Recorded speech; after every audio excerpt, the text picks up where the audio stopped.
There's a word I hate, a word that everyone else seems to love because it has wormed its way into our collective consciousness. This word is everywhere. It is hot. It is happening, but not to me. The word is resilient. I'm going to tell you why I hate the word resilient.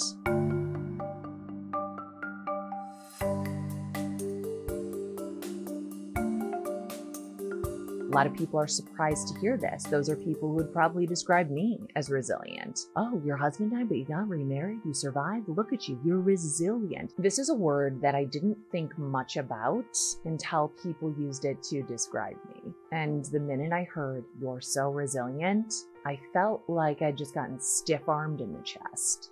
I felt like I just walked into a sliding glass door. Ask me how I know what that feels like. I do it all the time. A clean sliding glass door is dangerous, not just to birds, but to me, who is also a bird.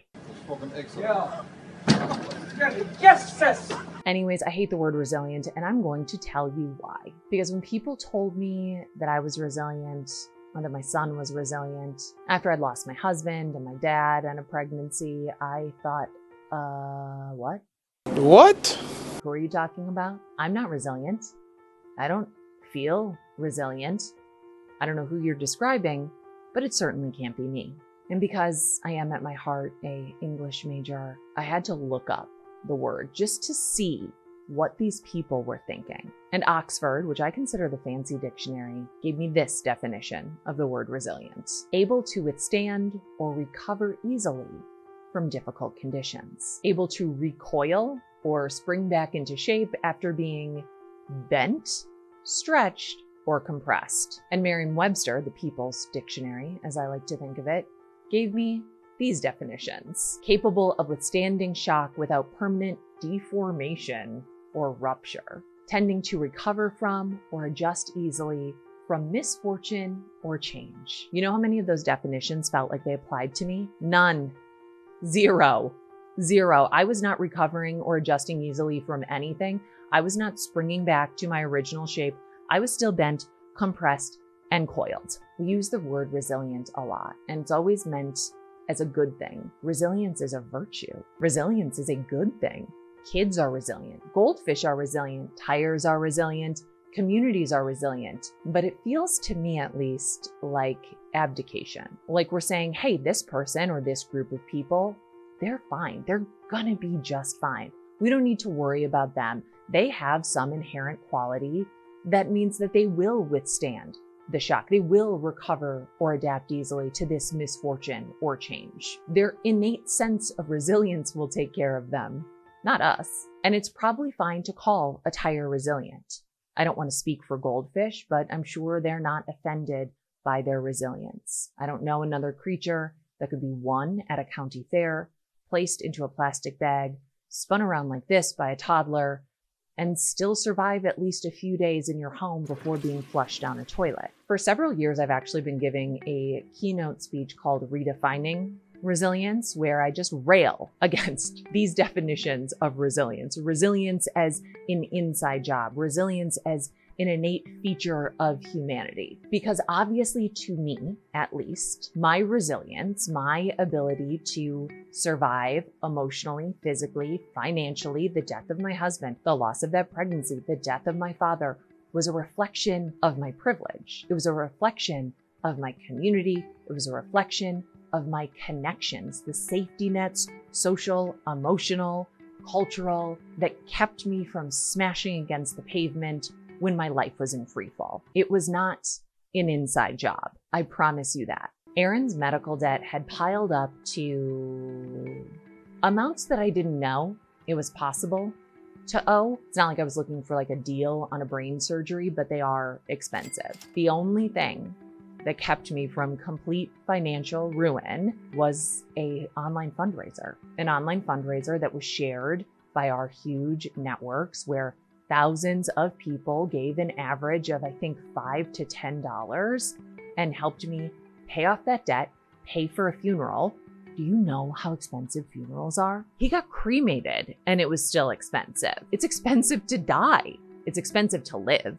Life is expensive. What other people called resilience, I just see as privilege. I knew enough people who had the means to part with 5 or 10 or 20 or $100 and keep me afloat. I had a mother that I could move in with, and I did eventually move in with. I had siblings and friends who could step in and help with childcare. I had former colleagues and friends who threw me little freelance jobs that I could do because I no longer had a full-time job and I was now a widowed mother who didn't have a job. I did have resilience, but it wasn't mine alone. And treating resilience like it is a personal attribute, like it is a virtue, it is a moral virtue, is of course related to our very American obsession with self-improvement, self-actualization, with pulling ourselves up by the bootstraps, with rugged individualism.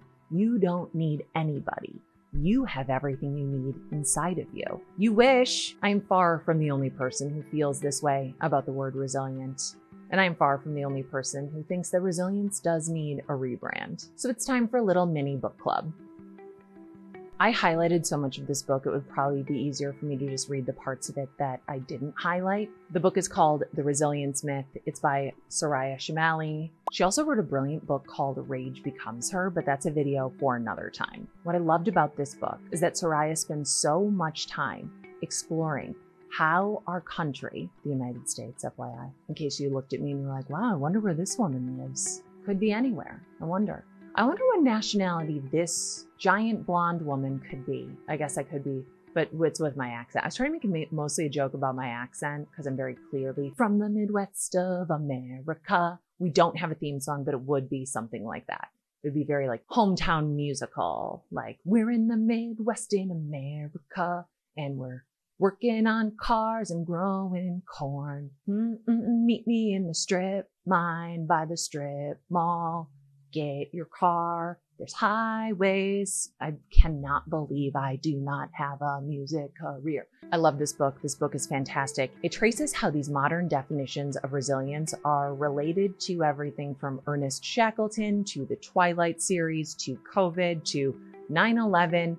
And on and on and on. Not least of all, the connections between our definitions of resilience and toxic positivity and the self-help industry. I got to interview Soraya for our Terrible Thanks for Asking Patreon, and we talked about so much stuff. But we were talking about the connection between resilience and masculinity, both of which require an immense and unnatural amount of self-reliance, which is damaging to men, damaging to boys. To be a good man in very traditional ways was really self-destructive, because for him to admit to being in need or sad or anxious or any of those quote unquote feminine emotions, right? And we're still teaching many boys that those emotions are not for them, that those feelings make them weak. So he could never deal with them. In the course of this book, I sort of come to a conclusion at the end that what a lot of people want isn't adaptability at all. It's just conformity. They want you to shut up and just do what you're supposed to do. Studies of schools and school programs show that even across schools, resilience is not defined the same way. And no one has a standard for that. So first of all, it's being used in different ways in different places. Secondly, a lot of schools use the marker of good grades to reflect what they think of as resilience, and that's a pretty corrupting metric, right? Especially for kids who are in stressful homes, because kids who are in very stressful homes will often excel academically in order not to cause more stress at home. That doesn't actually mean they're resilient. It means they're stressed and anxious and performing. It's a performative resilience. And what I find interesting about this is that in about 2006, so 5 years after 9/11, it became really common to talk about how upper middle class, elite kids in elite schools lacked resilience. And the irony of that was that it turned poverty and adversity into a resilience attribute, right? Like we should be learning. It was kind of craven, right? We should be learning from the kids who are really powering through, even though. And 20 years on, we have a cottage industry of criticizing Gen Z kids. There's an entire slate of books about kids being coddled and not having fortitude, and which I think is real bullshit, right? These kids just have a different set of values. That's a different discussion. They have a different way of understanding the world. They're digital natives. They are interconnected in ways that older people really struggle to understand. They are interested in discourse and not debate. I mean, there's so many virtues to their approach that gets masked. But one of the things that many of these kids who do tend to be in elite institutions or have more resources, one of the things that is true about them is that they express their distress. She wrote, "If resilience has an opposite, it's not weakness, it's loneliness. The pressure boys and men feel to be in control." I'm going to hold the book like this because you know I'm reading it. Why would I pretend I'm not reading it? I'm reading it. "The pressure boys and men feel to be in control and mentally tough and to bond in ways that involve the denigration and domination of others is immense. That pressure warps resilience and creates standards that make asking for attention, affection, or help shameful." We talked about a lot in our conversation, but we were having a conversation about the connection between self-help and toxic masculinity and toxic positivity and resilience. And I thought about an influencer that I had a vague awareness of a few years ago, an influencer who was highly connected in the self-help world, connected to all these huge gurus who promote each other's stuff, and all of their stuff is highly monetized and built to get you to buy programs, courses, classes, books, all about how you yourself can fix your life, devoid of all context of the world around you, devoid of the context of the fact that they are absolutely in a different socioeconomic class than you or me or anyone else. You can't take life advice from a multimillionaire who makes their money telling you what is wrong with your life. God, oh my God, oh my God. This is all connected. This is like galaxy brain. This is the woman who's like doing the math in her head. This is Charlie from It's Always Sunny at the board with all the yarn. That is me whenever I talk about self-help, toxic positivity, and resilience. I'm like, don't you see? It's all connected. Anyways, I was talking to Soraya about this specific influencer who wrote these self-help. I need self-help pronouncing the word self-help. He wrote all these self-help books. He was promoted by all of these self-help gurus. He had the answer. You could sign up to be coached by him. He died. He died. He was a dad. He was a father. He died alone in his house because of, I don't want to, what does the cause of death matter?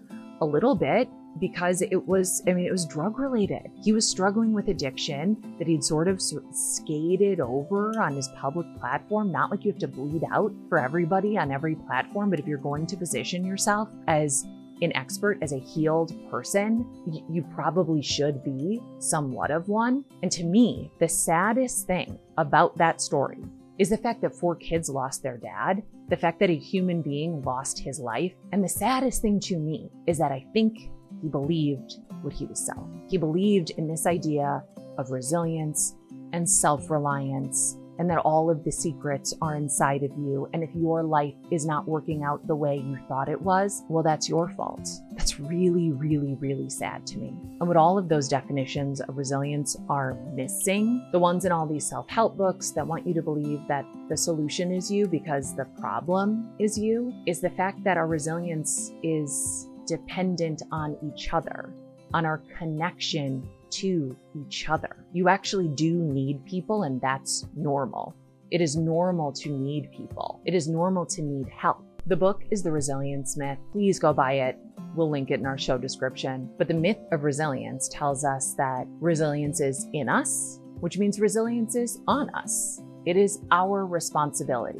It is something that we have, so we better use it. But resilience is not about going back to our old lives. It is not about pulling up just ourselves by our bootstraps, which I read somewhere is actually a physical impossibility. It is actually about trying to learn how to live. Our resilience is not about going back to our old lives, springing back into our old shape. It's about trying to live comfortably in our new shape, accepting this new version of who and how and where we are. It's not about just reacting to change. It's about realizing that we are changing and we will keep changing. And so much of these individualistic definitions of resilience are so deeply ingrained in our culture, it feels nuts to be like, no, you go dismantle it. Only you can dismantle these oppressive systems. You know, it's a lot. Everyone's going through a lot. It feels like a lot to be like, hey, do you need one more job? You need one more thing to do? I got a thing for you to do.